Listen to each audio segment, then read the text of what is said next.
Estamos gravando, consequentemente estamos em aula. Hoje, então, nós vamos começar o tópico 5.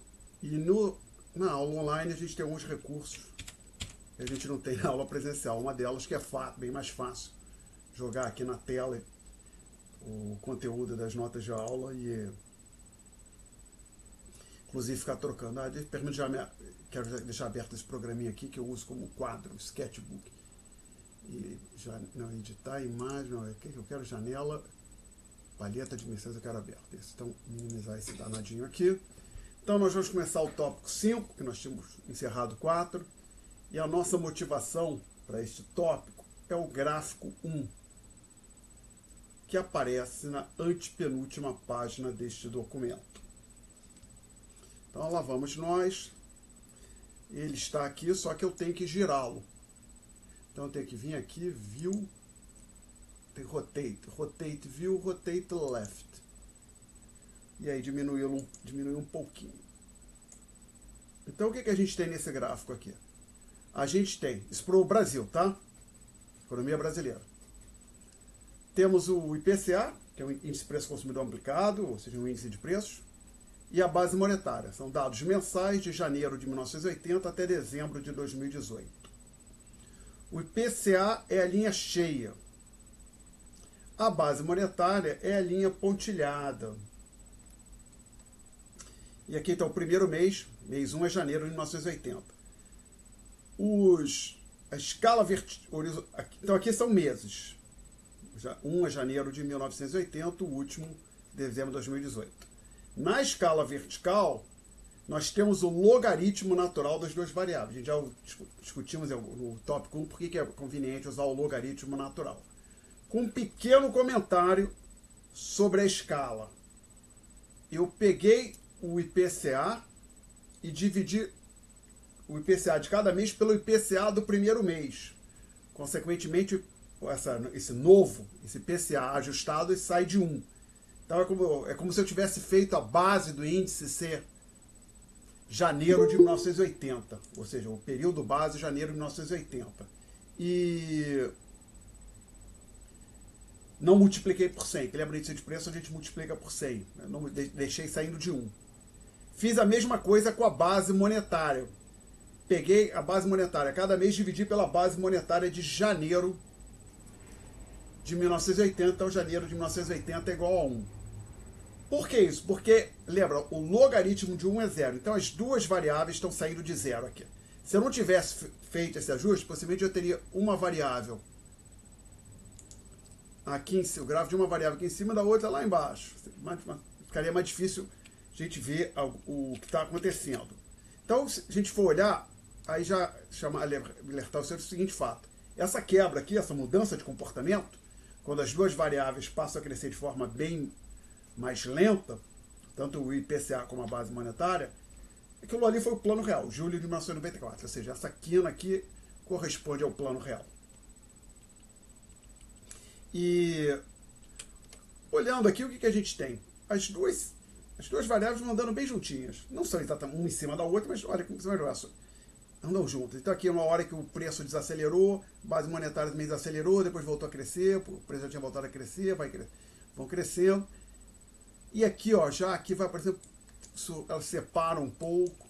Agora, o interessante é que aí quando elas param de crescer quase que simultaneamente, com um pequeno comentário, aí depois, será que vai surgindo uma separação entre as duas. Então aqui, a linha pontilhada ficava abaixo da preta, depois a linha pontilhada ficou, da linha cheia, desculpa, pontilhada abaixo da cheia, depois a pontilhada acima da cheia, e vai gradualmente abrindo aqui a distância entre as duas. Então, o que a gente quer fazer é discutir por que esse gráfico tem esse jeito. Mais especificamente, o que o capítulo faz, o que o autor faz, ele discute por que existe isso aqui. Lembrando que o livro foi escrito, por exemplo, pensando na economia americana, o autor nem... Isso aqui não tem no livro. Eu peguei os dados no IPEA Data, dados para a economia brasileira.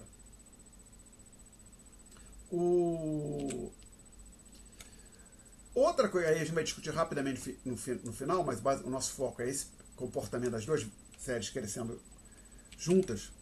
Por que foi surgindo essa diferença aqui? Por que uma foi abrindo da outra, separando da outra? Isso a gente vai discutir mais à frente, tá? Ainda nesse tópico. Então, a motivação do capítulo. Por que você via esse crescimento simultâneo do índice de preços e da base monetária? Então, perguntas? Então, não temos, vamos voltar aqui para a página 2, só que eu tenho que rodar isso aqui agora, acho que é rotate right, não é isso? Rodar para a direita. Podemos já aumentar mais um pouco isso aqui. Então, aqui nessa primeiro bullet, eu falo que a inflação atualmente parece um fenômeno natural, né? Que todos nós sabemos disso. Por exemplo, se a gente hoje comprar um pacote de arroz por R$5, possivelmente daqui a um ano ele vai custar um pouco mais de R$5, R$5,20, talvez, R$5,10. Pode até acontecer de um preço cair, às vezes acontece, mas o problema é assim, um preço tem uma queda só, mas de forma geral os preços na economia brasileira têm uma tendência a crescer. Não só no Brasil, em outros países também. Ou seja, quase todos os países, no momento não me ocorre nenhuma exceção digna de nota, os preços têm uma tendência a crescimento. Então a inflação parece ser um fenomenal, algo inevitável, mas não é sempre assim. Então já ocorreram na história diversos episódios de deflação. Então o autor dá o exemplo, nos Estados Unidos, no final do século XIX, houve uma queda, ali nas 2 últimas décadas, de 23% nos preços, ou seja, deflação, inflação negativa. Tá?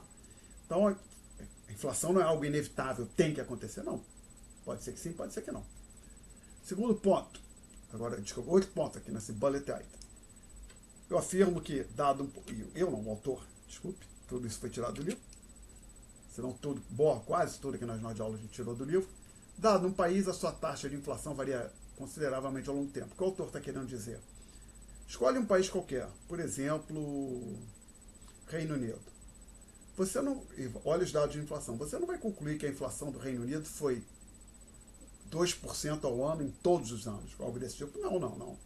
Você vai achar períodos onde a inflação do Reino Unido foi de 8% ao ano, depois mais à frente a inflação cai para 3%, depois cai para 2%, aí vai para 5%. Ou seja, num país qualquer, quando você olha o que aconteceu em qualquer país no espaço de 100 anos, você vê que a taxa de inflação anual oscila consideravelmente, mesmo países de inflação baixa. Outro ponto que o autor menciona também é que, dado um intervalo de tempo qualquer, a taxa de inflação vai variar bastante de país para país. Por exemplo, escolhe um ano qualquer, 2015, por exemplo.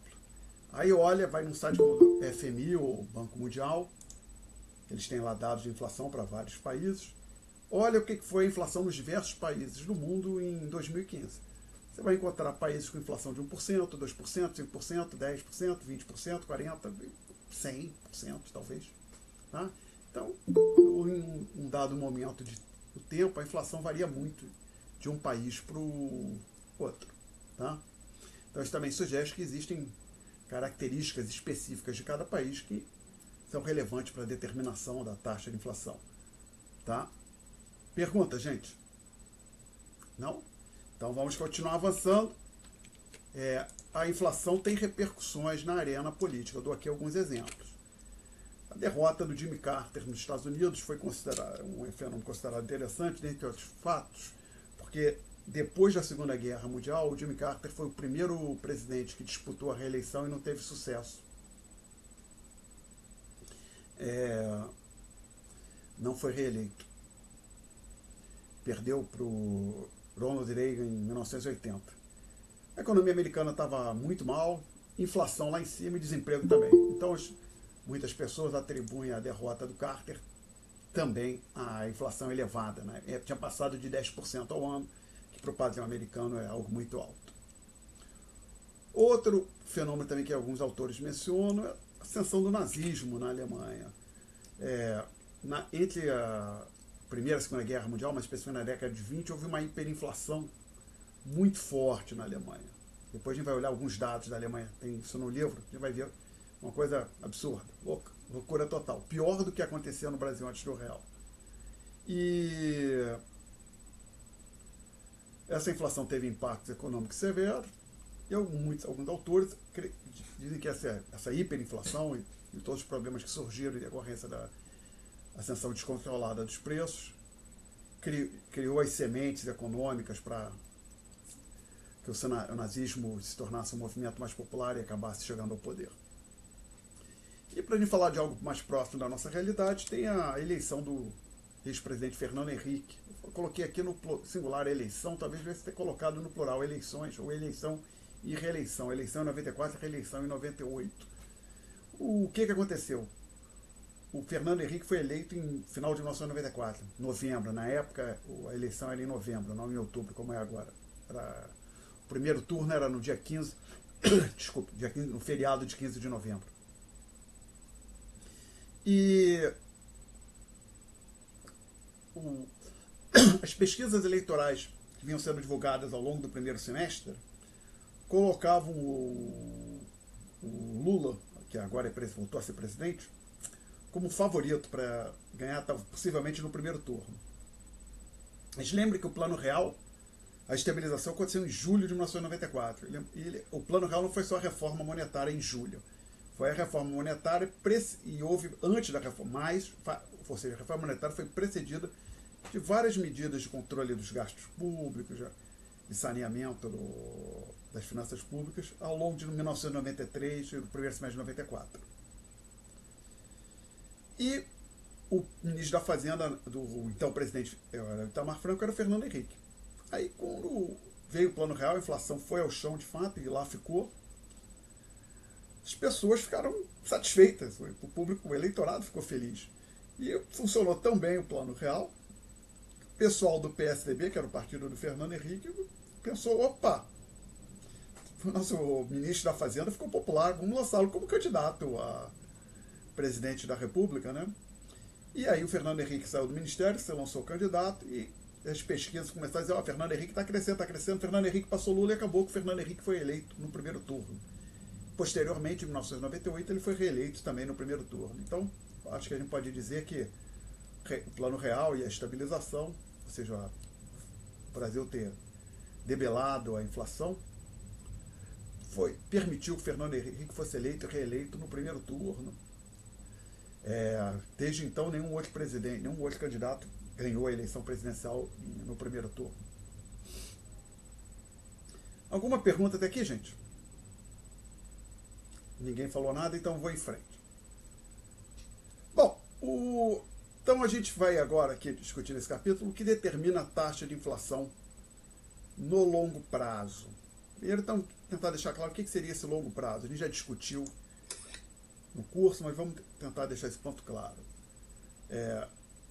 A ideia é assim, o que você chama de equilíbrio de longo prazo seria um estado que a economia iria atingir se ela não fosse sujeita a choques. O que é um choque, por exemplo? A pandemia foi um choque, algo inesperado que atingiu todos os países do mundo, com impactos econômicos, a pandemia de Covid. Outro, a guerra da Rússia na Ucrânia. Para a Ucrânia foi um choque muito grande, evidentemente. Teve impacto de destruição da infraestrutura, pessoas morrendo, né? O caos que aquilo foi para o país. Mas não foi só a Ucrânia que foi atingida. Que, por exemplo, alguns países começaram a ajudar militarmente a Ucrânia, então aumentaram seus gastos. Isso impactou o preço do petróleo, que tem impacto em toda a economia, porque o combustível utilizado em toda a cadeia, quase que toda a cadeia produtiva utiliza petróleo. E outro exemplo de um choque, a gente pode... choque do petróleo na década os choques do petróleo na década de 70, tá? Quando os países da OPEP jogaram o preço do petróleo para cima. E às vezes também tem os chamados choques de política econômica, quando um dia o Banco Central decide, olha, vou subir a taxa, vou mudar a política monetária, vou subir a taxa de juros. Isso é um choque também.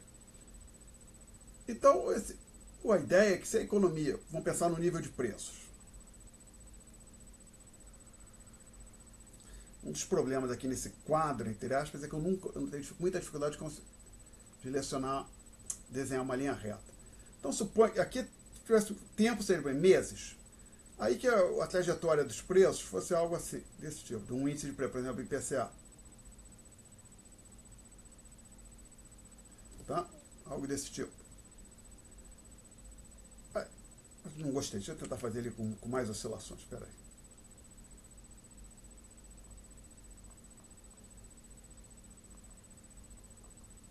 Pronto. Então o nível de preço seguiu essa trajetória dada pela linha azul. O que seria o equilíbrio de longo prazo da economia seria algo desse tipo aqui. Seria uma reta, uma curva, quase que uma linha reta, possivelmente com alguma curvatura, em torno do qual o preço, a trajetória efetiva dos preços oscila. Ou seja, se a gente for olhar esse gráfico, exceto, por exemplo, por esse ponto, ou por esse ponto aqui, descobrir esses outros dois aqui, o nível de preço não é aquele que está ilustrado na linha vermelha, mas observa que não existe, o nível de preço não se afasta indefinidamente da linha de reta, da linha vermelha, ou seja, não acontece algo desse tipo aqui. Deixa eu colocar uma outra linha, por exemplo, essa aqui. A linha verde não é a trajetória de longo prazo do nível de preço, né? Claramente ele está se afastando, parece que por bastante tempo da linha verde. A linha preta não é a trajetória de longo prazo dos preços. Então a ideia é que não fosse por esses choques, assim, choque de petróleo, uma guerra no Oriente Médio, guerra na Ucrânia, pandemia, o nível de preços seguiria essa mudança na política monetária, o nível de preço seguiria essa linha vermelha aqui. Então, o que a teoria quantitativa, o que nós vamos discutir, a teoria quantitativa, ela se preocupa, ou ela funciona para discutir a determinação dessa trajetória vermelha. Essa distância, o desvio da linha azul para a linha vermelha, ela não vai falar. Tá? Com sorte, a gente vai estender o comportamento da linha vermelha, que é a trajetória de longo prazo. Então, você pode pensar assim, se a trajetória de longo prazo do nível de preços é crescer, a taxa de inflação de longo prazo é constante, igual, digamos, a 5%, haverá anos em que os preços crescerão 6, 7, 8, outros anos crescerá 1, 2, 3. Ou seja, o nível de preço fica oscilando em torno, a taxa de inflação em torno de 5%, nunca vai ficar muito acima nem muito abaixo de 5%. Tá? Alguma pergunta até aqui? Não? Então, desculpe, um comentário. Isso aqui eu fiz o desenho à mão livre, a gente não vai discutir aqui, mas de fato existem critérios técnicos, estatísticos desenvolvidos, os economistas usam muito, para você determinar a posição, ou o que é exatamente essa linha vermelha. Né? Dada a trajetória efetiva dos preços, existem critérios para você obter a linha vermelha. A gente não vai discutir aqui. Alguma pergunta até aqui, gente? Não? Então nós vamos em frente. Então, o que determina a taxa de inflação de longo prazo? A resposta desse capítulo é chamada teoria quantitativa da moeda. A teoria quantitativa da moeda tem como pilar, um dos seus pilares, a chamada equação quantitativa. Então, só para deixar claro, o que é a teoria quantitativa da moeda? É dada por esta equação quantitativa e mais algumas considerações que nós vamos apresentar aqui. Mas, Alexandre, que diabo de equação é essa? Vamos discutir. Vou colocá-la aqui. A equação quantitativa, que aparece nas notas de aula, é essa aqui. Seguindo a anotação do livro, agora, o Y maiúsculo é o PIB real. E o P é um indicador de preço. Então, este lado direito aqui é o PIB nominal, ou seja, em valores monetários na data de hoje. O M é um indicador de quantidade de moeda, por exemplo, a base monetária. Poderia ser o M1, mas a gente vai utilizar a base monetária. Tá? E o V? O V é a chamada velocidade de... Caso estritamente falando, nem velocidade de circulação. Deveria dizer velocidade de renda, mas porque para a nossa discussão podemos falar velocidade de circulação da moeda. Que diabo é isso? O que você está falando? Vamos facilitar a discussão. Suponha que a moeda só exista na forma de cédulas e moeda metálica, conforme A gente sabe que não é isso, é mais do que isso. Vamos facilitar de pensar que só existe moeda assim. Aí supõe que eu pegue um táxi, peço, aí no final eu pago a corrida foi R$10. Eu entreguei aquela cédula de R$10 pro motorista. Aí lá na frente, esse motorista usa a mesma cédula ali um dia, por exemplo. Ele usa aquela cédula de R$10, por exemplo, para fazer um lanche. Aí depois o dono da lanchonete pega a mesma cédula de R$10 e utiliza para pagar o salário de um funcionário. Aí esse funcionário utiliza essa cédula de R$10 para também pagar, não todo ele, né, parte do aluguel do imóvel que ele mora. Então o que está acontecendo? Essa mesma cédula de R$10 está sendo usada repetidas vezes ao longo de um dado intervalo de tempo. Digamos que estivesse falando em ano. Então uma mesma cédula utilizada várias vezes ao longo do ano. Ou seja, que a moeda gira. E a gente tem que ter ela circula. Então V é uma medida de quão rápido a moeda circula. Então,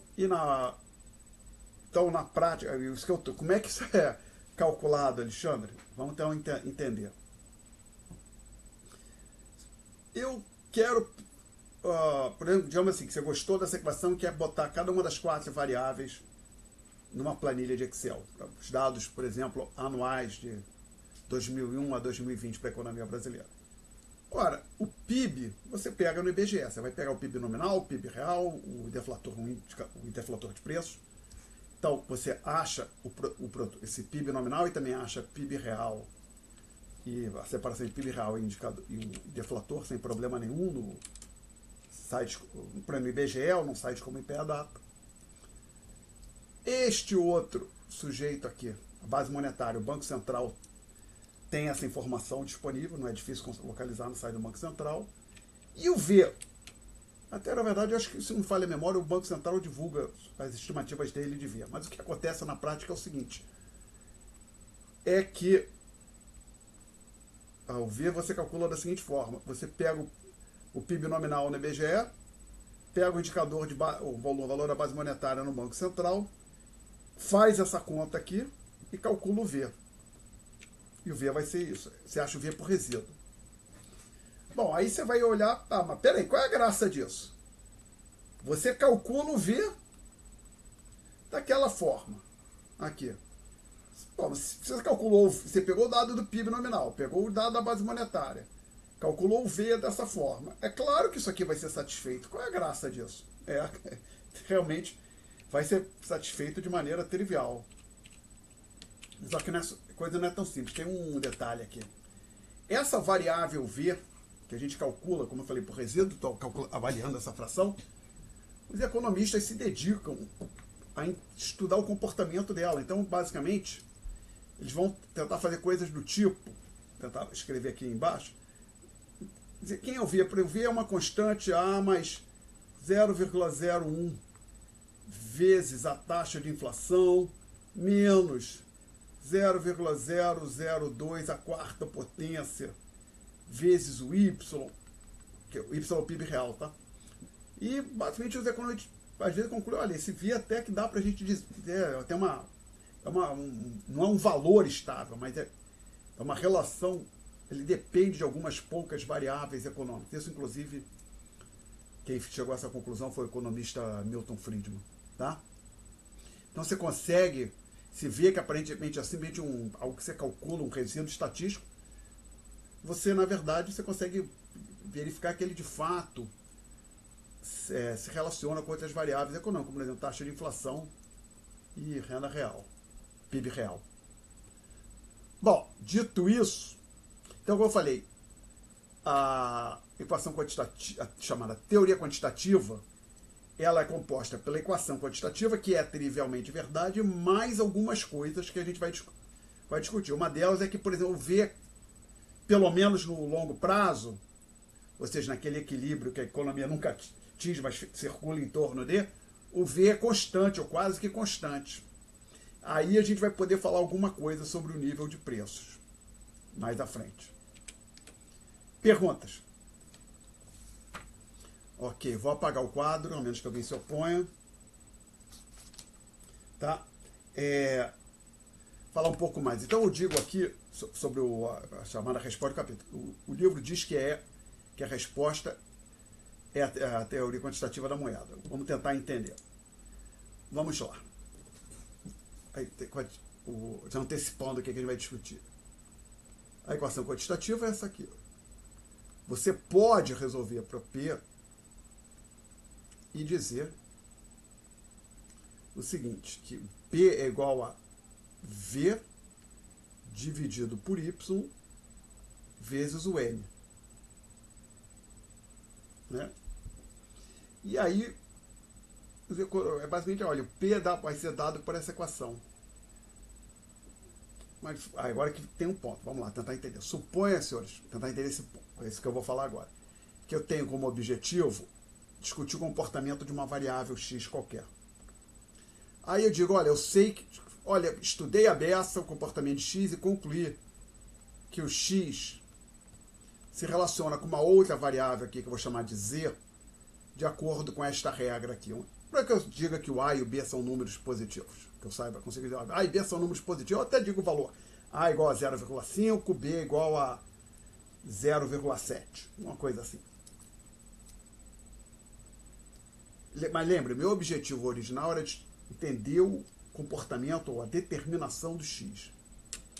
Aí eu cheguei a essa relação, mas aí eu digo, pô, infelizmente, eu não tenho nada a dizer sobre o comportamento do Z. O comportamento do Z é absolutamente obscuro para mim. Bom, nesse caso, eu ainda estarei longe. Terei feito algum progresso, descobri que estou preocupado com o comportamento X, descobri que ele se relaciona de acordo com esta igualdade aqui, essa expressão, com a variável Z, mas eu não sei, nada sei sobre o Z. Continuo sem saber, sem poder dizer muito sobre o comportamento do X, né? Porém, se com esta relação aqui, eu descubro esta relação e eu tenho algo a dizer sobre o Z, por exemplo, ou seja, olha, o Z cresce 1% todo mês, ou o Z cresce no mínimo 1%, no máximo 2% todo mês. Aí eu tenho algo a dizer sobre o X. Tá claro isso para todo mundo? Alguém quer fazer uma pergunta sobre isso? Então isso traz a gente para essa discussão aqui. A Beatriz levantou a mão. Pode falar, Beatriz. Oi, professor. Isso é só uma demonstração, essa fórmula com X e com Z? Ou tem algum... Eu diria que é uma ilustração, não uma demonstração. Uma ilustração, tá? Tá, obrigada. Nada. Mais perguntas, gente. Então, agora voltando para essa igualdade aqui. Eu estou preocupado com a determinação do P. O que determina o nível geral de preço na economia? O que determina o IPC? Ora, se eu puder falar algo sobre essa fração, e vocês me dizer que ela é constante, grosso modo é isso que o livro acaba fazendo, no longo prazo o V sobre Y é constante, ou quase que constante, e o M e lembra, o M é controlado pelo Banco Central. Então a gente tem algo dizendo, olha, o nível de preço vai ser dado por uma fração que é quase que constante, vezes uma variável controlada pelo Banco Central. Então aí a gente tem uma teoria para a determinação dos preços, tá? Agora, dito tudo isso, eu estou dizendo, tendo em vista que essa igualdade é verdade, esta outra igualdade aqui é verdade. Lembrando, não teria problema se o Y fosse zero, né? Mas não, os números são todos positivos aqui. Como essa aqui, essa é verdade, trivialmente, porque o V é computado de forma que isso aqui seja verdade. Essa aqui é verdade. Porém, na hora que eu digo isto aqui é constante e o Banco Central controla isso aqui, aí eu tenho uma teoria para determinação dos preços. Então, isso está dizendo o seguinte, o P, a trajetória do P vai seguir o M. E aí eu peço licença aos senhores para voltar para este gráfico aqui que eu falei que era a nossa motivação. Tenho que rodar de novo, rodar para a esquerda. Lembram? Ó, esse é o ponto. Essas curvas aqui estão juntas porque o V sobre Y ela é quase que constante. E aqui quando começou a abrir, depois a gente vai discutir, é porque o V sobre Y começou a mudar, tá? Então, voltar aqui para a página 2. E aí, desfazer a rotação é View, Rotate, Right. Isso. Alguma pergunta até aqui, senhores? Então, a gente vem para esse tópico aqui. Então, a resposta do... Eu falei disso que vai ser a teoria quantitativa. A gente vai discutir com mais detalhes isso que nós falamos agora há pouco. E tem esse ponto aqui no final da página 1, que é a identificação e mensuração do estudo da inflação é uma questão em aberto. O que isso quer dizer? O que quer dizer com isso, Alexandre? Olha, eu vim aqui e dei alguns exemplos de alguns fenômenos, eventos políticos importantes nos Estados Unidos, outro importante na Alemanha, outro relevante aqui no Brasil. E aí, então parece que as pessoas ficam muito incomodadas com a inflação. De forma geral, o público não gosta de inflação. Então a gente deveria, tendo visto que existe essa percepção entre os indivíduos, os economistas deveriam ser capazes de identificar como é que são, por que a inflação incomoda tanto as pessoas e até, com sorte, colocar números. Os economistas deveriam ser capazes de fazer afirmativas de forma fundamentada, é óbvio. Uma afirmativa seguinte, tipo, olha, se a inflação no Brasil sair de 5% ao ano para 10% ao ano, isso vai ter um custo para a sociedade da ordem de X bilhões de reais. Então, X é um número que o economista conseguiria calcular. O problema é que hoje a gente não consegue calcular, ou quando consegue calcular, o X é muito pequenininho. Então, assim, olha, como é que pode algo que parece que deveria ser... causa tanto problema, a gente não consegue identificar os economistas não conseguem identificar porque é tão relevante. É essa situação. Infelizmente, não. E dito isso, então, senhores, o que a gente vai fazer aqui neste tópico, a gente não vamos discutir isso aqui, porque não é muito que os economistas consigam dizer hoje. A gente quer focar naquilo que os economistas entendem um pouco melhor, que vai ser basicamente a teoria quantitativa, com a sua componente de equação quantitativa, e podemos falar um pouco sobre a determinação do P, o seu valor de longo prazo. Perguntas? Então vamos entrar aqui na chamada teoria clássica da inflação. Clássica porque foi desenvolvida pelos primeiros economistas. Então, isso é clássico, não são os gregos, estão falando de gregos e romanos, não. Estão falando o pessoal que se seguiu, o Adam Smith, que é tido como o primeiro economista, o pai da economia como ciência, né? E era a ideia, a teoria que prevalecia até o final do século XIX, começo do século XX, que deixou de ser prevalecente com Keynes, na época da Grande Depressão. E então vamos entender essa teoria, que ela é bem simples, depois falar por que ela meio que foi abandonada, e depois como que houve a ressurreição dela. História interessante. Então, vamos lá. A gente vai falar aqui de algo chamado valor da moeda. Ele vai ser 1 sobre P, onde P é um índice de preços. Qual? Um índice de preço genérico. Pode ser o deflator do PIB, pode ser um índice de preço ao consumidor. E por que isso aí é o valor da moeda? Na verdade, se quiser ficar mais claro dizer, talvez falar em poder de compra, né? Então, por exemplo, se eu digo aqui que o preço de alguma coisa que eu tenho interesse é de 10 centavos e eu tenho R$1 em mãos, quantas unidades desse objeto que eu gosto eu conseguiria comprar? 10, porque na verdade 10 é igual a 1 sobre 0,10. Ou seja, o meu poder de compra, o que eu consigo fazer com R$1, o poder de compra de R$1 é dado R$1 pela fração 1 dividido pelo preço. Então, você pode fazer uma analogia e pensar que esse 1 sobre P é o poder de compra da moeda relativamente, ou seja, quanto uma unidade monetária te permite comprar de uma dada cesta de bem que está subjacente ao índice de preços que você está utilizando. Então, esse 1 sobre P aqui, o livro chama de valor da moeda. Alguma pergunta até aqui? Não? Aí, nós estamos então na figura 1, e o que o livro faz, ele coloca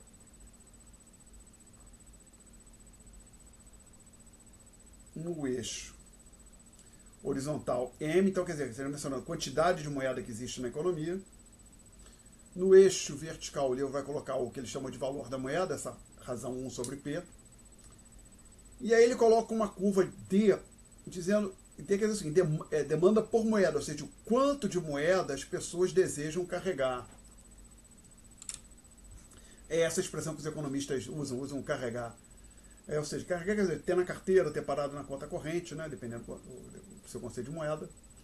Então, a ideia então aqui é o seguinte, dado outras variáveis que não aparecem nesse eixo, não é, ou seja, variáveis distintas dessas duas aqui,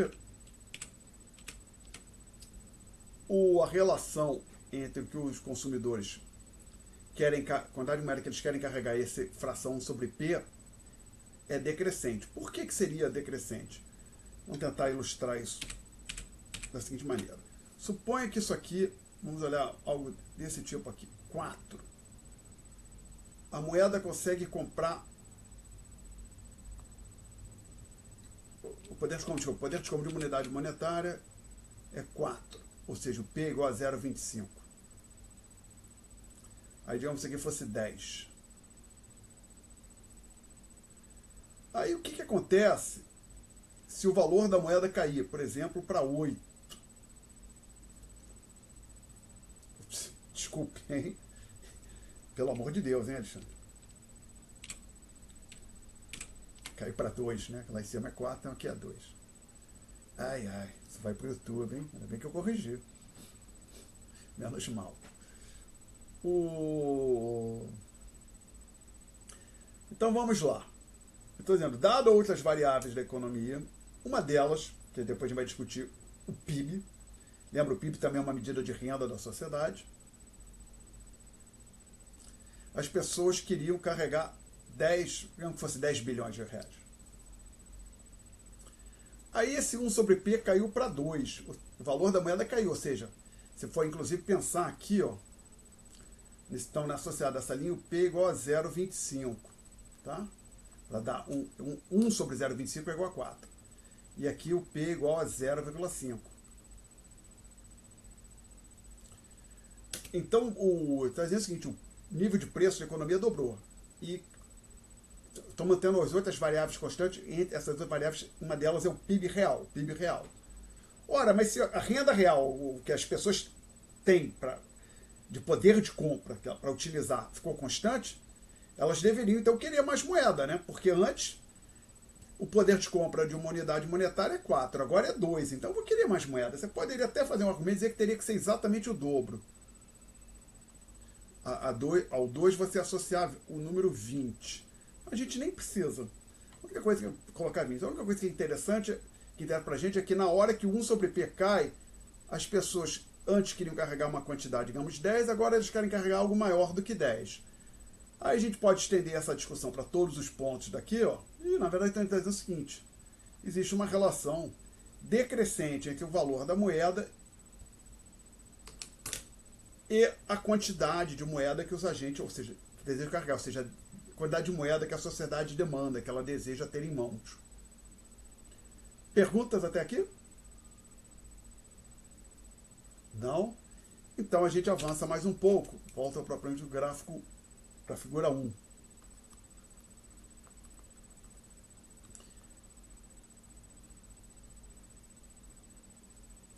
Então a gente tem aqui o M, aí aqui tem 1 sobre P, aí a gente tem uma curva de demanda decrescente, aí vai ter uma curva de oferta de moeda, que eu coloco aqui um valor M1, lembra tópico anterior, que incluía a matéria da prova, a gente usava M0 e M1. Observe que o 0 e 1 estão na mesma linha que o M, o mesmo tamanho. Aqui está como subscrito, tá? Então, isso aqui não é este M1 que está aqui, não é aquele M1 que lá estava, não. Quer dizer, valor da moeda na situação, valor de moeda que existia na economia na situação 1, se você quiser pensar. Assim. E isso é algo definido pelo Banco Central. Então o Banco Central diz quanto de moeda vai existir na economia. Então essa aqui é a curva de oferta de moeda. Essa vem do inglês supply, a primeira letra da palavra supply, que é oferta. E o D é de demanda, a primeira letra da palavra demand, que é quase que igual a palavra da língua portuguesa, né?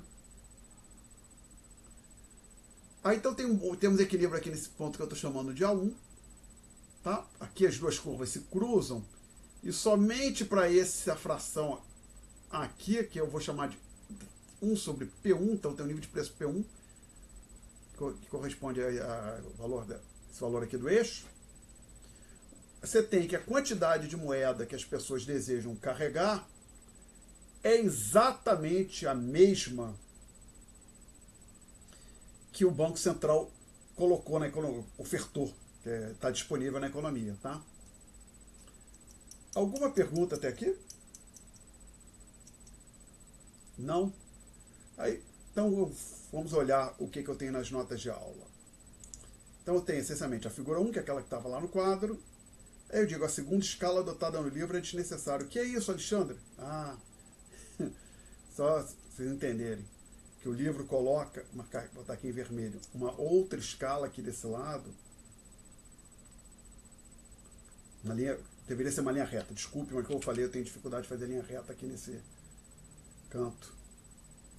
Que eu vou chamar de P.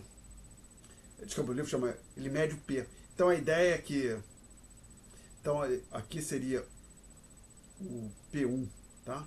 Então a ideia é que aqui os valores crescem nessa direção, os valores crescem na outra escala para baixo. Acho que é desnecessário isso, né? A gente aqui, né, o aluno da FRJ sabe que se 1 sobre P cresce, o P diminuiu, né? Não precisamos dessa. A segunda escala no mesmo vez só complica. A gente não precisa dela. Então nem vou desenhar. Alguma pergunta até aqui? Pode falar, Beatriz. Professor, pode explicar a curva do S, por favor? Sim. A ideia, veja bem, na hora que esse M é a quantidade que o Banco Central colocou de moeda na economia. E o pressuposto é que ele coloca essa quantidade de moeda e ele deixa fixa. Basicamente ele não muda, não está fazendo nenhuma operação de mercado aberto ou de outro tipo para mudar o M, esse M que está disponível na economia. Então, em particular, a gente está assumindo aqui que mudanças no P ou no 1 sobre P, que é a mesma coisa, não impactam a quantidade de moeda que o Banco Central disponibilizou na economia. Consequentemente, essa curva que deveria ilustrar o comportamento do Banco Central é uma linha reta. Seja qual for o 1 sobre P, o Banco Central vai colocar essa quantidade de moeda aqui na economia. Tá? Ficou mais claro, Beatriz? Ficou, obrigada. Nada, obrigado por ter perguntado. Bom, então, isso aí, então, observe que esse gráfico aqui ilustra a determinação da fração 1 sobre P, consequentemente a determinação do P. Se você determinou a fração sobre P, você determinou o P, evidentemente. Tá? Agora, agora tem um ponto aqui dos clássicos e por que isso deixou de funcionar bem. É que o pessoal acreditava, pelo menos até a Grande Depressão, que de fato o V sobre Y era constante. Aí a gente vai fazer aqui uma análise agora um pouquinho mais sofisticada. Eu desenhei essa curva aqui de forma decrescente, tá? E tinha ilustrado com 2 pontinhos, mas a análise pode ser um pouquinho mais sofisticada do que isso. E vai ser útil para a discussão que a gente vai fazer agora. Então vamos lá. Algo que não foi dito é na equação quantitativa, ou seja, como eu falei, você calcula o V daquela forma, né? Ou seja, você calcula o V de acordo com essa fração aqui. Mas tem muito mais do que essa continha boba por trás da equação quantitativa. A gente está vendo já algumas implicações. Uma delas é o seguinte: suponha que o V seja constante, por simplicidade, tá? E pensa nesse de um parâmetro que define o quão rápido ou quão lentamente as pessoas vão se desfazer da moeda, ou seja, o quão rápido a moeda gira. Mas você dizer o seguinte, o quão rápido a moeda gira, basicamente, a moeda vai girar muito rápido, ela entrou, eu recebo dinheiro, eu vou correndo gastar, como se o dinheiro queimasse na minha mão. Eu estou demandando, eu estou querendo me desfazer rápido, eu estou demandando pouca moeda. Ah não, o dinheiro chega na minha mão, eu engaveto lá por 6 meses. Aí eu estou demandando bastante moeda. Então esse V, na verdade, é um parâmetro que na prática define o quanto as pessoas querem carregar de moeda nas suas carteiras. Então o que os economistas clássicos se deram conta é que você podia reescrever para enfatizar, dizer que isso aqui era, botar o D aqui para falar, isso é o que as pessoas vão demandar de moeda. Isso depende desse parâmetro que define a velocidade com que a moeda circula, vezes o P, vezes o Y. Tá? Alguma pergunta até aqui? Agora, observa que P, colocando na anotação do livro, é igual a 1 dividido por 1 sobre P, por essa fração aqui, né? Então você pode escrever assim, MD é igual a 1 sobre V vezes 1 dividido por aquilo que o livro chamou de valor da moeda, vezes Y.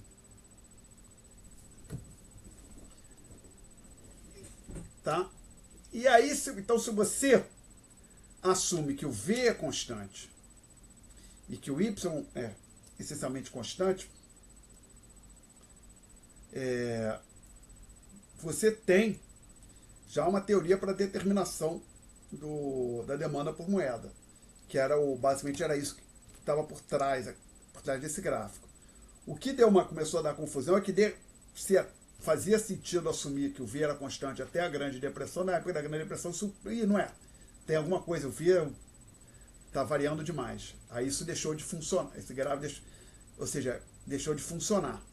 Porque na hora que você tem assim, o V é uma constante, faz sentido você fazer aquele gráfico, ilustrar isso aqui com V e Y constante nesse espaço aqui, porque você tem uma relação decrescente entre demanda por moeda e a fração 1 sobre P. Mas aí se o V e o Y estão oscilando demais, é que a curva dele ficaria indo para lá e para cá. Aí o gráfico deixa de ser útil, né? Para que esse gráfico seja útil, a curva dele tem que ser relativamente, a posição dela tem que ser relativamente estável. Então foi isso que levou ao colapso, ao abandono da teoria clássica por um período, mas depois alguns economistas, particularmente Milton Friedman, descobriram que, tudo bem, o V e o Y não são constantes, mas pelo menos no longo prazo eles são quase que constantes. Então houve um renascimento da chamada teoria quantitativa. Tá? E vai continuar ainda, vamos falar mais da teoria quantitativa aqui.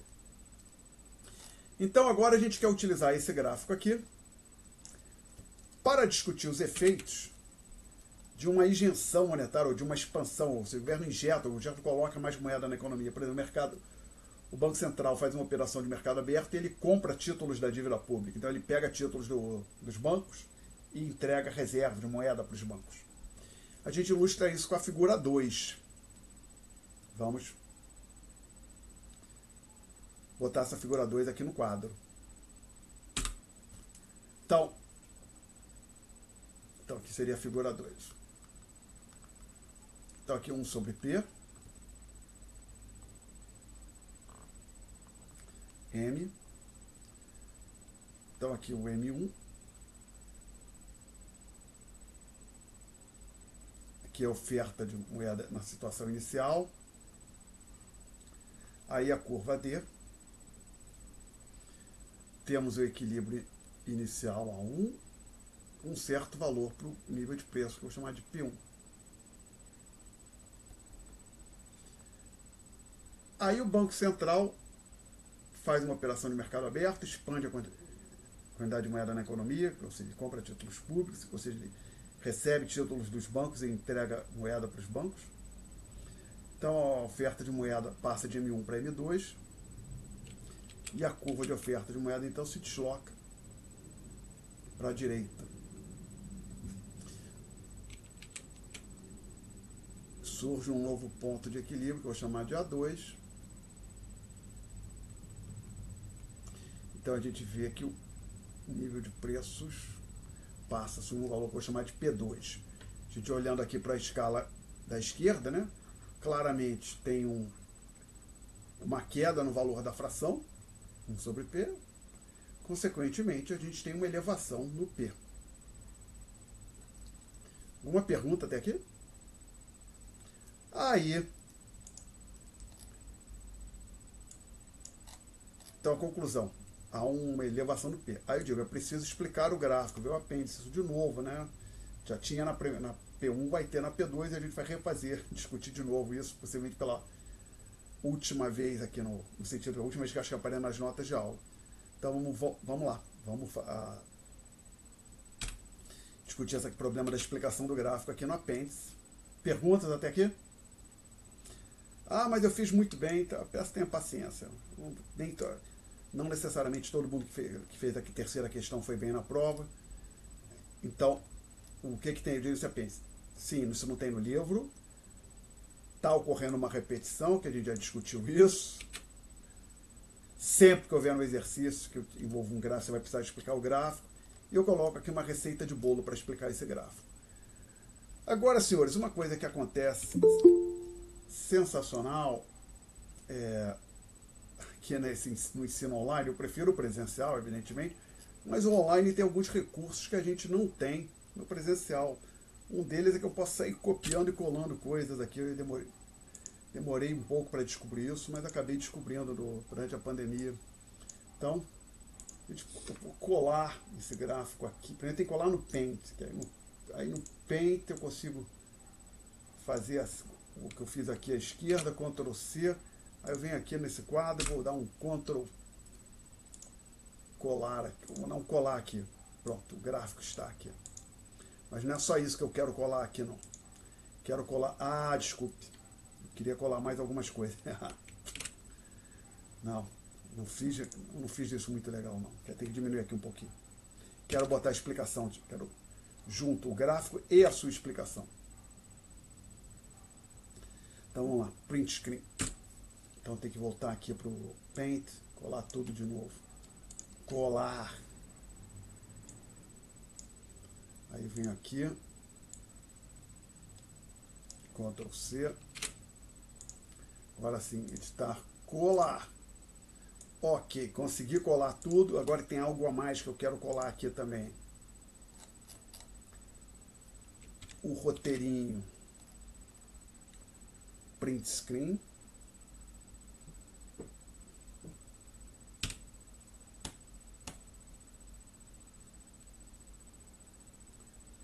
Venho aqui para o Paint mais uma vez. Aí eu vou dar um colar. Não, colei a coisa errada. Acho que eu não bati direito. Print screen. Colar. O que está acontecendo aqui? Peraí. Print screen. Colar. Ah, agora veio. Desculpe pela demora, senhores.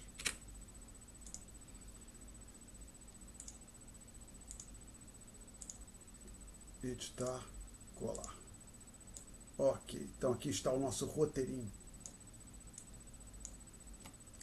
Então vamos lá. Esse exercício é parecido com o da figura 2, só que ao invés de a quantidade de moeda aumentar, ela diminui. Passa de M1 para M2, onde M2 é menor que M1. É um exercício um pouquinho diferente, né? Mas vamos ver o que acontece aqui. Eu digo o roteiro, a gente tem que falar das curvas iniciais. Então vou usar aqui o azul para as curvas iniciais.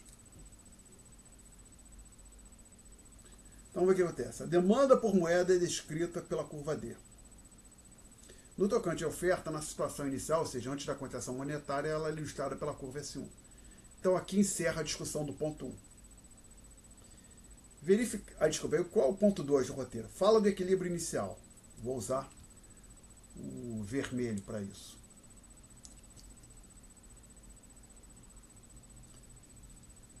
Verificamos então que o equilíbrio inicialmente ocorreu no ponto A1 e o valor ponto A1 e o valor da moeda era igual a 1 sobre P1. Aqui eu encerro a discussão do item 2. Aí o item 3 você fala do deslocamento das curvas. Eu vou fazer isso em verde aqui. Após a contração monetária, a oferta passa a ser representada pela curva S2. Então se encerrou aqui e havia se iniciado aqui. Então isso que está marcado em verde diz respeito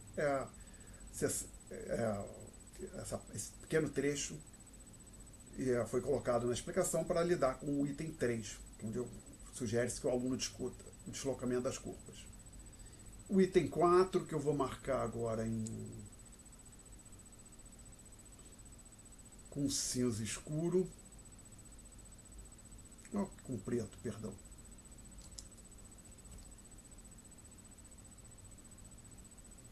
É o novo equilíbrio. Podemos observar que o equilíbrio passa a ocorrer no ponto A2. Aqui a gente já está falando do novo equilíbrio, com o valor da moeda igual a 1 sobre P2. Aqui encerrou. Tá? Último item, comparação dos equilíbrios. Eu vou tentar botar num cinza clarinho.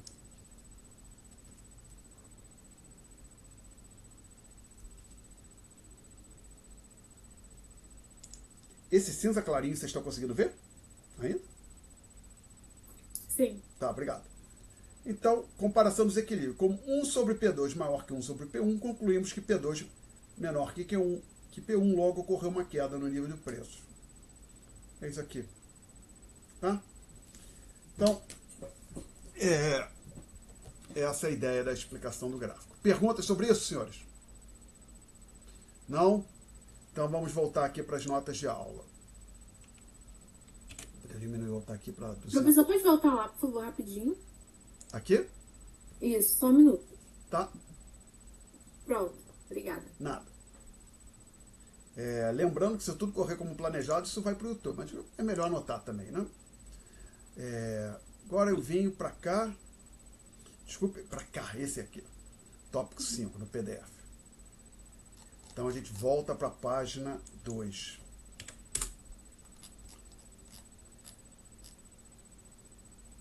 Aí a gente vai para a página 3.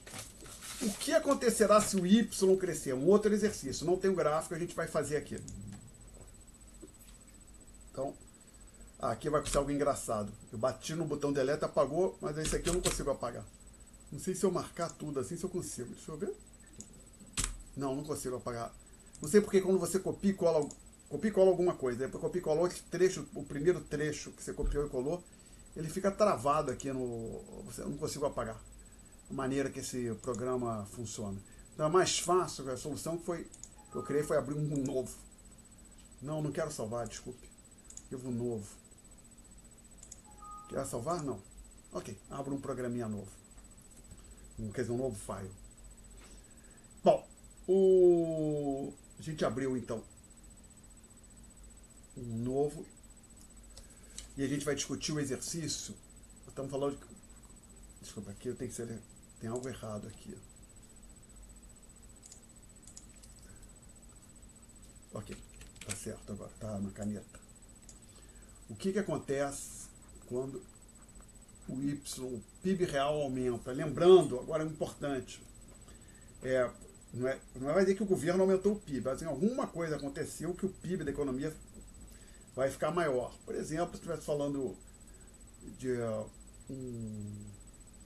um país qualquer que descobriu grandes jazidas de petróleo, vai poder explorar mais petróleo, então vai aumentar o seu PIB por conta disso.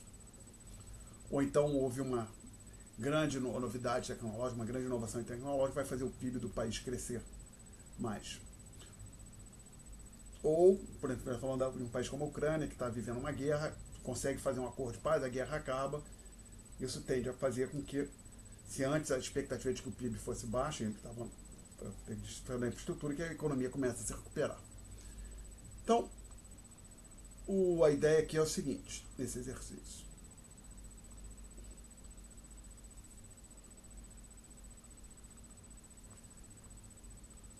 Tem uma quantidade de moeda que eu vou chamar de MBA, agora nem vou numerar, que o Banco Central fixou, ele não vai mudar. Então essa é a quantidade de moeda que o Banco Central colocou na economia. Aí havia uma certa demanda por moeda. Aí temos aqui o equilíbrio inicial. E o que acontece quando o Y aumenta? Pensar o seguinte, se as pessoas com a renda 10 queriam carregar essa quantidade de moeda, se nada mais acontecesse, inclusive o preço permanecesse em P1, de forma que essa fração aqui, a fração sobre P não mudaria, as pessoas iam querer, pô, agora queremos carregar mais moeda, fiquei mais rico, os preços são os mesmos, eu quero gastar mais para concretizar esses gastos adicionais, eu preciso carregar mais moeda. Então, por exemplo, se antes eu pegava táxi uma vez por semana, eu vou passar a pegar duas. Então, eu preciso carregar um pouquinho mais de moeda na minha carteira para pegar mais táxi, para fazer mais lanche, para comprar mais sessão de cinema, melhorar meu pacote de televisão a cabo, esse tipo de coisa.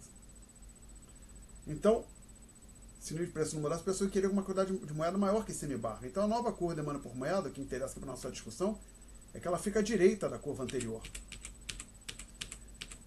Então, essa curva, esse deslocamento que eu estou fazendo na curva de demanda por moeda para a direita, isso ilustra o fato que agora que as sociedades têm um PIB maior, as pessoas vão realizar mais gastos, e para isso vão precisar ter mais moeda. Isso seria se o nível de preço não mudasse, elas passariam a carregar, por exemplo, essa quantidade de moeda que estaria aqui, nessa região. Ou seja, nesse valor aqui. Porém, então a gente deslocou a curva D para a direita. Só que vai surgir um novo equilíbrio, porque o Banco Central não mudou o M disponível na oferta de moeda. Surge um novo equilíbrio aqui, A2, com um novo patamar de preços, ou mesmo valor para moeda, 1 sobre P2. Então, a gente olhando para cá, o que aconteceu? A fração 1 sobre P aumentou. Consequentemente, o P diminuiu. Sim, se o Banco Central nada fizer o PIB aumentar, isso tende a puxar o nível de preços para baixo. É só você pensar, tem uma mesma quantidade de moeda circulando na economia e tem uma quantidade maior de bens agora, isso tende a puxar o nível de preços para baixo. Tá? Perguntas? Não? Então vamos continuar avançando. Vamos voltar aqui para as notas de aula. E aí eu menciono em um ambiente de estabilidade econômica. O que é estabilidade econômica? O equilíbrio de longo prazo. O nível de preço será determinado pela oferta de moeda, ou seja, a quantidade de moeda. E é por isso que a gente chama de teoria quantitativa. A gente chama de teoria quantitativa porque a principal conclusão dela é que o nível de preço é determinado pela quantidade de moeda que existe na economia. Então vamos... A Beatriz quer fazer uma pergunta, pode falar. Professor, quando o PIB aumenta, a demanda por moeda aumenta também? Se deslocou para a direita, aumentou. Veja bem, olhando aqui para aproveitar o desenho que ainda temos aqui, ilustrar em vermelho. Se o patamar o P não mudasse, o 1 sobre P continuasse nesse patamar aqui, as pessoas iriam querer algo como essa quantidade que eu vou chamar de M til, tá? Que é maior que o M barra. Ok? Tá bom, obrigada. Nada. Mais perguntas, gente? Bom, aí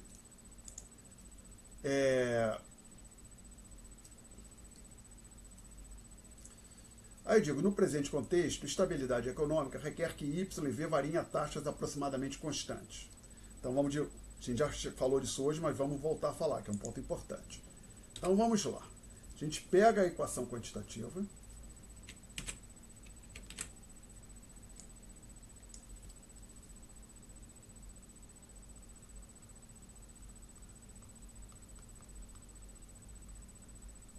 E observa que se isso aqui é verdade, vai ser verdade que P é igual a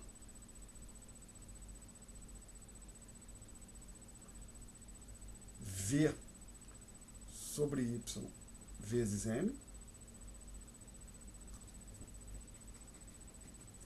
E também é verdade, vou botar aqui à direita, que M é igual a Y sobre V vezes P, né? Tá? Por um momento, vamos focar nessa expressão da esquerda. Digamos que eu sei que isso aqui é verdade. De verdade não, desculpe. Fração não. Que isso aí, vamos simplificar, constante. Tá? Para deixar isso bem, deixar a discussão bem simples. Assumir que a fração é constante. Ora, se essa fração é constante, observe o que eu tenho. Eu tenho que o nível de preços vai ser igual a uma constante, que é essa fração, vezes o M, que é uma variável controlada pelo Banco Central. Então, assim, se eu souber que a fração é constante, ou quase que constante, aí eu tenho uma teoria para a determinação dos preços. Os preços vão ser dados pela quantidade de moeda vezes essa fração, que é uma constante. E essa aqui eu posso dizer algo sobre ela, que é, no sentido é escolhido pelo Banco Central. Então, eu vou dizer o seguinte, as ações do Banco Central vão determinar qual vai ser o nível de preços da economia. Alguma pergunta até aqui? Aí alguém pode chegar e olhar, mas peraí, Alexandre, mas se essa aqui é verdade, essa outra também é verdade. Então, se isso aqui é uma constante, o M é determinado pelo P. Ops, mas observa o seguinte, tem essa, aqui é V sobre Y, ali é Y sobre V, mas se essa fração é constante, essa outra aqui, o que é recíproco, também é constante, né? O diabo é que isto aqui, veja o que está sendo dito aqui, uma constante vezes uma variável controlada pelo Banco Central vai ser igual ao P. E a outra aqui? A outra é mais complicada, né? Você não pode dizer, olha, uma variável que determina aqui, o P, como que o P é determinado? Pela interação do, pensar assim, agentes comprando e vendendo batata, cebola, um bando de coisa, um bando de transações acontecendo no sistema econômico, tá? Então, você não consegue dizer que isso aqui é uma teoria para a determinação do M. Não, né? Na verdade, eu vou pensar um pouco, o M é algo que o Banco Central controla, o governo tem controle sobre o M. Então, a gente conseguiu agora, aqui dizer, olha, tem uma variável controlada pelo governo vezes essa fração que estamos assumindo constante, que isso vai nos dar o nível de preço. Então, esta equação aqui é uma equação para a determinação dos níveis de preço. Desde que, como eu falei, já tinha discutido, essa fração seja constante ou eu tenha algo para dizer, consiga falar algo sobre essa fração. Dizer, essa fração pode oscilar, mas ela fica entre 0,7 e 2,1, que seja, alguma coisa. Eu consigo dizer algo sobre essa fração, né? Alguma pergunta até aqui? Ok, então vamos ver o que acontece aqui. Aqui tem um desenvolvimento matemático para chegar na expressão 1. O que diz a expressão 1? Depois de ver o desenvolvimento matemático. Isso aqui, ó, variação percentual do P, isso é a taxa de inflação. A taxa de inflação é aproximadamente igual ao que? A taxa de crescimento da quantidade de moeda menos a taxa de crescimento do PIB mais a taxa de crescimento do V. Em particular, se isto aqui é zero e isto aqui é zero, então você vai ter o P crescendo a mesma taxa que o M. Tá? Então, se o M cresce 1%, o P cresce 1% também. Então, pergunta é como é que a gente chega sai da equação quantitativa e chega na expressão 1. Tem esse desenvolvimento algébrico aqui nas notas de aula, eu vou fazer com um pouquinho mais de detalhes no quadro.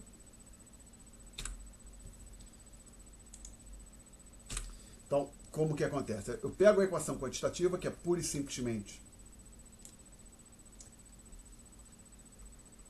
isso aqui, mas aí eu coloco um subscrito T nas variáveis que eu vou olhar para a equação quantitativa em mais de uma data.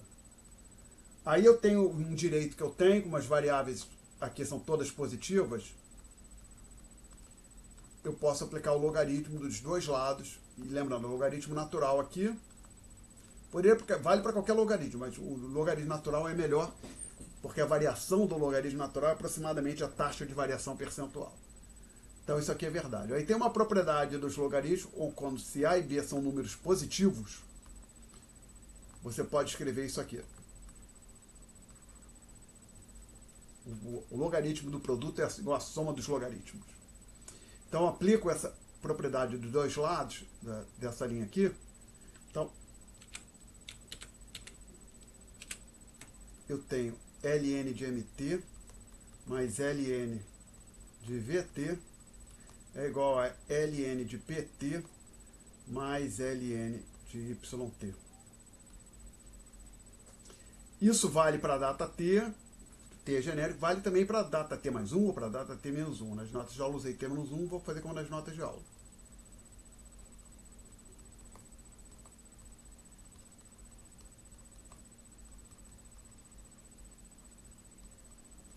Aí eu vou subtrair a linha de baixo da linha de cima. Né? O que vai acontecer aqui? Isso aqui vai virar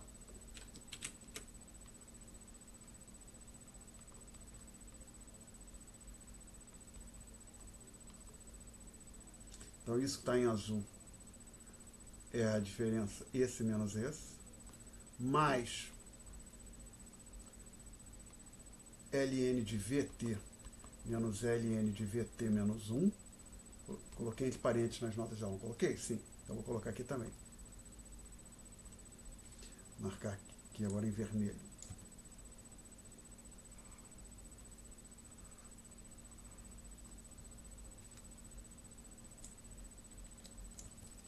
É igual a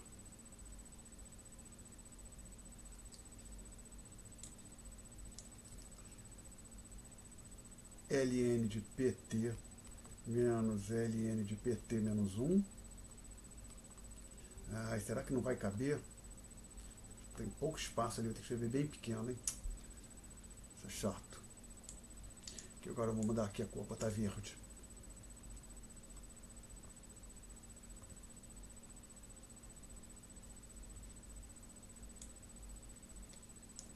Mais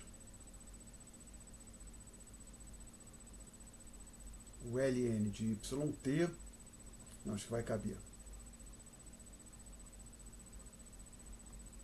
Consegui. Vou usar agora não usei ainda o preto. Isso aqui. Alguém tem alguma dúvida até aqui? Cadê o mouse? Está aqui. Aí o que eu faço? Eu isolo, ou seja, resolvo para isolo esse parênteses aqui do lado esquerdo. Então eu escrevo aqui.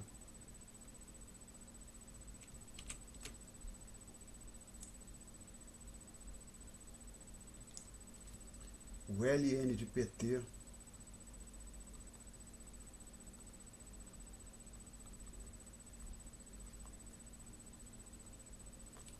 é igual a... Como que eu coloquei? Vou usar aqui, continuar usando as cores mesmas, inclusive. Isso que está em verde é igual a isso que está aqui em o ln de MT. Eu quero botar a mesma ordem das notas, sim, notas de alfa. Esse sujeito aqui.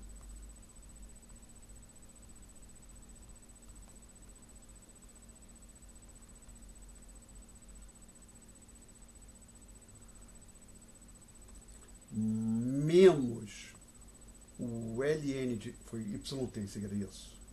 Desculpa, YT menos 1. Que eu realcei com preto. Agora vamos voltar aqui para o azul rapidamente. E a gente coloca mais ln de V. Deixa o parênteses no lugar errado. Parênteses é antes do ln.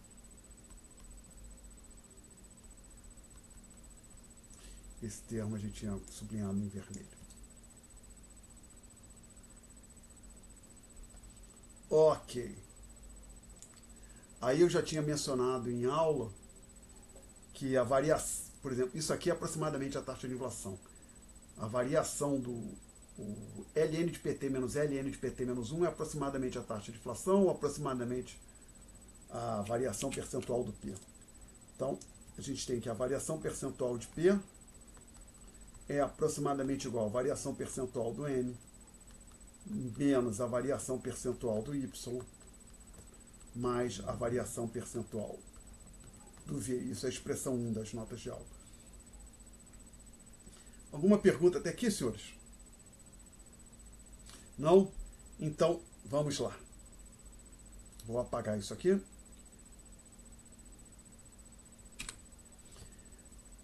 Então, vou reescrever aqui a expressão 1. E ela diz o seguinte, que a variação percentual em P é aproximadamente a variação percentual em M menos a variação percentual em Y mais a variação percentual em V. Então, o que os economistas falaram é o seguinte, olha, isso aqui é quase que zero. Podemos, grosso modo, assumir que esse termo aqui é aproximadamente igual a... Aqui, deixa eu ter um aproximadamente também. É aproximadamente zero. Esse aqui, normalmente a gente sabe, os economistas têm uma tendência de crescimento de longo prazo, por exemplo, o PIB cresce em média, num país como os Estados Unidos, 2% ao ano, 2,5% ao ano. Não quer dizer que todo ano vai crescer 2,5%, mas na média 2,5%. E o M, esse é definido pelo Banco Central, variação percentual do M. Então você pode pensar o seguinte, na hora que, isso é aquilo que nós tínhamos discutido, na hora que isso aqui é constante, esse aqui é conhecido, você pode, dado esse aqui, você vai poder dizer quem é a variação percentual do P. Ok? Mas só funciona no longo prazo. Por quê? No curto prazo, aí o Y tem um comportamento mais errático, o V também. Aí, no curto prazo, não dá. Então, lembrando que um gráfico que eu tinha feito no começo da aula, a gente vai querer discutir a trajetória de longo prazo do P, que ela às vezes vai acima, vai abaixo. Essa desvio da trajetória de longo prazo, a teoria quantitativa não diz muita coisa. Então, pode até pensar, antes do Keynes, as pessoas achavam que a teoria quantitativa era uma boa descrição do funcionamento da economia, tanto no curto como no longo prazo. O Keynes, a teoria quantitativa não serve para nada. Aí veio gente, depois não. Ela ainda funciona no longo prazo. Tá? E por conta dessa expressão 1 que aí está, que relaciona a variação do P à variação do M, isso aqui não é uma variável de escolha do governo, ao passo que essa aqui é. O senhor Milton Friedman, não só, e foi só consideração teórica, principalmente empírica, porque quando você lembrar que esse gráfico que a gente discutiu aqui, viu? Rotate view left, que os M e o P tendem a andar juntos, não é algo que você vê só para a economia brasileira, é um fenômeno comum a todas as economias no mundo. Então o economista, não virei de cabeça para baixo, view, rotate, right, view, rotate, right. O economista afirmou, isso foi uma frase famosa dele, que a inflação é sempre em todo lugar um fenômeno monetário. Então quer dizer o seguinte, você não vê inflação se não existiu o combustível monetário. E um ponto, né, a separação disso aqui está errada, né? Não é desculpa, não, o software fez automaticamente, eu não me dei conta. Que não funciona muito bem em português, esse programa que eu uso para gerar as notas de aula. Evidentemente o N tinha que ficar na linha seguinte, né? Peço desculpas por isso. Mas acho que dá para entender, né? Então, essa frase do Friedman é bem conhecida. Então, e só para tem que ter em mente o que é inflação. Então, vamos pensar assim. Inflação é a tendência de crescimento de todos ou quase todos os preços da economia por um período de meses ou anos. Então, pensa assim, suponha que tem um país onde os preços são estáveis. Há um dia, o preço da batata sobe 15%, e os preços, depois disso os preços continuam estáveis. Isso não é inflação, foi um preço de um bem que aumentou. Então, em um momento, assim, um mês aumentou 15%. Então, a inflação é a tendência de crescimento de todos os preços da economia. Tá? Pode ter até algum preço caindo, mas o grosso dos preços estão subindo. Ou outra maneira, você pensar, você tem inflação quando você pega o IGP, pega todos os índices de preços e todos eles têm variação positiva, aí você tem inflação. Então, se você pensar na economia brasileira, você pega, tem, digamos, 10 índices de preços. 4 apontam crescimento. Os outros 4 apontam queda. E na média, 0 a variação. Isso não é inflação. Tá? Perguntas, senhores? E aí, deflação seria o oposto, né? Deflação é queda generalizada do nível de preço, duradoura também. Então, dizer que um preço caiu, o preço da batata caiu 20%. Isso não é deflação, tá? Obrigado acho que foi o Daniel que fez a pergunta, né? Obrigado. Mais perguntas, comentários, senhores. Então, agora a gente vai entrar nesse tópico de dicotomia clássica e neutralidade monetária,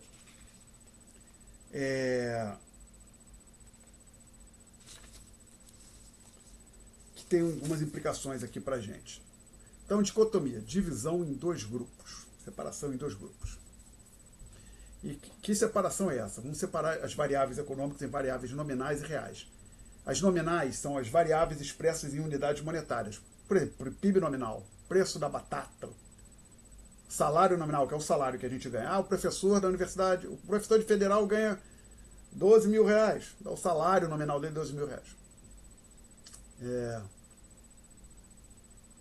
Então falamos ali em valores nominais, de variáveis nominais. Uma outra variável que não está expressa em unidade monetária, mas é uma variável nominal, que eu não coloquei na lista, é a taxa de juros nominal. Ela não tá, por que ela é uma variável nominal? Porque ela diz respeito à remuneração dos valores monetários. A gente discutiu a diferença entre taxa de juros nominal e real. Tá? É remuneração quando você só olha para os valores do dinheiro, quando você só olha para os valores do investimento, do dinheiro colocado num fundo ou numa conta de poupança, quando você só olha para os valores monetários. Né? Então a taxa de juros nominal é uma variável nominal. As variáveis reais são variáveis expressas em quantidades ou a preços constantes. Por exemplo, o PIB real é uma variável real, como o nome já deixa claro. Outra variável constante é o chamado preço relativo entre dois bens, que eu desconfio que os senhores não discutiram ainda. Talvez tenham discutido nesse curso, mas desconfio que não, então a gente vai falar aqui. Suponha que tem dois preços, dois bens, batata, ou bem 1, cujo preço é 10, e o bem 2, cujo preço é 5, tá? Aí suponha que eu venda ao preço 10 uma unidade do bem 1. Quantas unidades do bem 2 eu vou conseguir comprar? Posso comprar 2 unidades, não é isso? 2 unidades. É claro, porque eu vendo isso aqui, uma unidade desse bem, vou receber 10 reais, posso agora ir lá comprar 2 unidades do outro. Então, observe que eu posso trocar uma unidade do bem 1 por 2 unidades do bem 2. Mas agora olha que coisa fofa. Será que P1 sobre P2 é justamente 10 sobre 5, que é 2. Então, é uma propriedade geral dos preços. Você como chama essa fração de preço relativo ou preços relativos. A razão entre o preço de dois bens te diz a taxa que você pode trocar um por outro. Daqui outro exemplo. Supõe que eu tenho um bem cujo preço é 15. Pode colocar um terceiro bem aqui, desculpe. Preço, botar aqui, P3, pronto. P3, vou botar para comparar com o preço do outro. Botei 10, 5, esse aqui eu vou botar, tem que botar menor do que F para dar um número inteiro, fica um pouquinho mais fácil a conta. Então botar, botar 2,5, não vou botar 2,5, tá? 2,5. Ora, quanto eu vendi uma unidade desse, eu posso então comprar 4 unidades. Compro 4 unidades, né? Se eu estiver falando, vendo 1, posso comprar 4 unidades do bem 3 se eu vender uma unidade do bem 1. E mais uma vez, observe que P1 sobre P3 é igual a 10 sobre 2,5. Isso é igual a, também pode dizer 20, multiplica embaixo 5 por 2, 20 sobre 5, isso é 4. Justamente 4, tá legal? Então a razão é que o preço da batata e da cebola te diz a taxa que você pode trocar batata por cebola. Então o chamado preço relativo é uma variável real, que diz tantos sacos de batata por tantos sacos de cebola. Ou tantas unidades do bem 1 por unidades do bem 2, independente de ser mensurado em quilo, litro, sacos. Tá? O chamado salário real, que é o salário nominal dividido pelo índice de preço, é uma variável real, estamos falando do poder de compra do salário. A taxa de juros real também é uma variável real. Perguntas? Então, vamos lá. Estamos falando aqui, variáveis nominais e variáveis reais. Então, agora eu vou colocar aqui 2 grupos grandes. Assim. Variáveis nominais. E no outro grupo, variáveis reais. 2 conjuntos distintos. Então aqui dentro tem PIB nominal, taxa de juros nominal, salário nominal, aqui tem preço relativo, tá? PIB real, assim vai. A chamada dicotomia, a neutralidade monetária ocorre quando mudanças na oferta de moeda somente afetam as variáveis nominais. O que eu estou querendo então dizer, o que o livro está querendo dizer é o seguinte: você tem uma mudança, como que seja, pode ser positivo ou negativo, ou deixar o caso geral, então, desculpa. Ou seja, um delta, o governo muda a quantidade de moeda na economia. O Banco Central faz uma operação de mercado aberto e expande o M ou diminui o M. Você tem a chamada neutralidade monetária quando este evento somente impactar as variáveis deste conjunto e não impactar as variáveis do outro conjunto. Então, a neutralidade monetária, um evento como este aqui, somente afeta as variáveis desse conjunto. Aumenta o PIB nominal. Se o M crescer, o PIB nominal aumenta, mas o PIB real fica constante. Então, isso é chamada neutralidade monetária, ou seja, a moeda é neutra quando ela não impacta as variáveis reais. Tá? Então, os clássicos achavam que isso era uma boa descrição do mundo no curto e no longo prazo. Claro, os economistas clássicos, não, que a gente já falou aqui, não são os gregos e romanos, não. E aí o Keynes veio e disse, isso está errado, isso não está uma boa ideia. É só você... Quando Keynes estava em Grande Depressão, que uma das consequências da chamada teoria clássica é que o desemprego seria, no máximo, um fenômeno transitório. Mas houve desemprego persistente durante a Grande Depressão. Então o Keynes falou, olha, isso não faz sentido.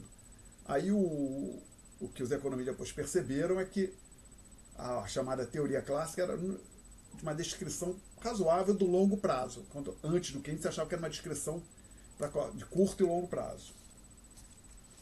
Então eu menciono aqui, depois que eu introduzo essa ideia de neutralidade monetária, que ela é uma descrição razoável, porém não é exata.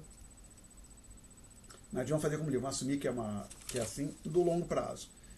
E por que não é uma descrição exata do longo prazo? Gente, por exemplo, a gente já... Agora há pouco a gente falou sobre a hiperinflação na Alemanha. Foi um caos. A economia da Alemanha também foi o chão. Que basicamente o sistema chamado economia de mercado, ela funciona com transações, compra e venda. E os preços emitem sinais para os agentes econômicos. Então, assim, e observe como é que isso funciona. Acontece eclode uma guerra, por exemplo, na Ucrânia ou no Oriente Médio, e isso impacta a produção e a distribuição de petróleo. Na mesma hora, o preço do petróleo sobe. Mas é o seguinte, o petróleo está ficando mais escasso, então essa subida do preço, a elevação do preço do petróleo, deixa claro para todos os agentes econômicos que aquela mercadoria ficou relativamente mais escassa. A mesma coisa, olha, a safra da batata, do tomate foi excepcionalmente baixo, foi muito ruim. Aí o preço do tomate dispara, sobe. Essa subida no preço sinaliza para todos os agentes, consumidores, que o tomate está mais escasso, por isso que ele está mais caro. E também manda sinal para os vendedores. Opa, se você ainda tem condição de produzir tomate rapidamente, esse preço está bem alto, talvez valha a pena você tentar produzir tomate. Ou quem tem tomate estocado, o preço subiu. Se você puder colocar o tomate no mercado, você pode colocar. O tomate é altamente perecível. Não altamente perecível, mas perece relativamente rápido. Não é simplesmente outros produtos agrícolas que você pode ter chamados estoques. Né? Mas então a ideia, se for pensar, as oscilações nos preços, elas passam informação para todos os agentes econômicos. Uma subida de preço, o preço subindo não quer dizer que o bem está relativamente mais escasso. O preço caindo, o bem ficou relativamente mais abundante. Ou então também os consumidores, de repente os consumidores mudam, os consumidores passam, todo mundo que antes ninguém comprava camisa azul. Aí de repente deu alguma coisa na cabeça dos consumidores, todo mundo quer comprar camisa azul. Aí o preço da camisa azul sobe. Isso sinaliza para os produtores de roupa que vale a pena produzir mais camisa azul. Porque as pessoas estão demandando mais camisa azul. Ora, a inflação, dentre outras coisas que ela faz, ela perturba o funcionamento do sistema de preço, no sentido que O que era, pensa assim, num sistema onde quando todos os preços estão estáveis, não tem inflação, um preço sobe, o sinal é claro. Esse bem ficou mais escasso, os consumidores estão querendo uma quantidade maior, passaram a demandar mais desse bem. É um sinal relativamente claro. Agora, numa situação de ter todos os preços subindo, e observe que no processo inflacionário não estão todos os preços subindo 2% junto. Um preço sobe 2%, outro sobe 3%. Vira um caos. Então, a inflação, particularmente a inflação muito alta, ela perturba o funcionamento do sistema de preço. Então, eventualmente, uma inflação muito alta, ela começa a afetar a atividade econômica real, a produção, o PIB real acaba acontecendo. Então, por isso que eu digo, essa descrição da neutralidade, assumir a neutralidade monetária é uma descrição aproximada do longo prazo, não é exata. Tá? Mas a gente vai fazer como livro, vamos assumir que é uma boa descrição do longo prazo. Desculpe, que é assim, vou dizer que é uma descrição exata. Eu acho que é uma boa descrição. Não é exata, tem que saber que tem algumas qualificações, mas como simplificação, nosso primeiro estudo de algumas questões, vamos assumir que ela é verdade. Tá? Alguma pergunta até aqui? Aí o exemplo que os livros gostam de apresentar para dizer que realmente a neutralidade monetária deveria acontecer é quando eles dão um exemplo de reforma monetária. Reforma monetária é quando você troca a moeda da economia. Então imagina assim, no Brasil nós tivemos vários, do real, no real foi tudo dividido por 2.750, ou seja, quando, se não me falha a memória, foi 2.750. Ou seja, que quando o real foi introduzido, quem tinha R$1, desculpe, não. Eu acho que a unidade monetária que existia antes do real era cruzeiro real e o símbolo era isso aqui. Ou talvez fosse, não, que CR, e o R minúsculo era o antigo cruzeiro.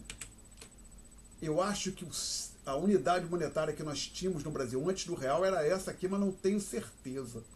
Vou botar aqui uma interrogação, mas supor que fosse esse símbolo. Então que 2.750 cruzeiros reais eram iguais a R$1. Então isso quer dizer o seguinte, você tinha 2.750 reais no banco, você passava a ter R$1. Basicamente todos os seus saldos bancários foram divididos por 2.750. Contrato de aluguel, tudo dividido por 2.750. Imposto a pagar, tudo dividido por 2.750. As reformas monetárias anteriores, por exemplo, houve uma no plano Collor, outra no plano Cruzado, foram mais simples, que foi simplesmente cortar 3 zeros.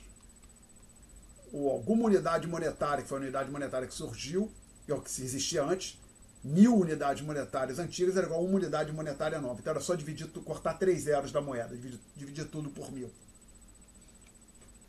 Bom, então vamos aqui pensar o seguinte, suponha que um país um dia chega para as pessoas e diz, olha, estamos dividindo a nossa unidade monetária por 2. Então, quem tem uma nota de R$10, por favor, passa no banco e vai ganhar. Quem tem uma nota de 10 pesos, passa no banco e você vai ganhar uma nota de 5 pesos novos. Quem tem uma nota de R$100, passa no banco que você vai ganhar. Ou de uma nota de 100 pesos vai ganhar uma nota de 50 pesos novos. Isso deveria fazer alguma diferença, gente, no dia a dia? Possivelmente não, né? Então, assim, os autores estão tentando, a reforma monetária mostra por que a moeda deve ser neutra no longo prazo. Mas, se for pensar, a reforma monetária é o que acontece. Você pega todos os preços e divide pela mesma quantidade. Ou multiplica, né? No caso, como eu falei, o plano real dividiu tudo por 2.750. As outras reformas que nós tivemos antes dividiu tudo por 1.000. Agora vamos aqui pensar o seguinte, que o problema é que a expansão monetária não é como uma reforma monetária. O que eu estou querendo dizer? Suponha que o Banco Central faz uma grande operação de mercado aberto, isso não acontece usualmente, e ele, com essa operação de mercado aberto, ele injeta o equivalente, ele dobra a quantidade de moeda. Pronto, pensa assim, o Banco Central foi no mercado, comprou título público aberto e agora a base monetária dobrou. Aumentou 100%. Isso não é que nem uma reforma monetária onde você multiplica todos os preços por 2. Por quê? Quando o Banco Central faz uma operação de mercado aberto, ele não ajusta o saldo na minha carteira, nem o meu saldo na conta bancária. Então, por exemplo, eu tinha R$1.000 parado no banco e o Banco Central fez essa mega operação de mercado aberto, eu continuo com R$1.000. Isso não é como uma reforma monetária onde todos os saldos bancários em dinheiro, preços são todos ajustados instantaneamente pela mesma fração. Então, assim, a operação de mercado aberto não é como se fosse uma micro-reforma monetária, porque ela não impacta todos os preços da economia, pode interpretar assim.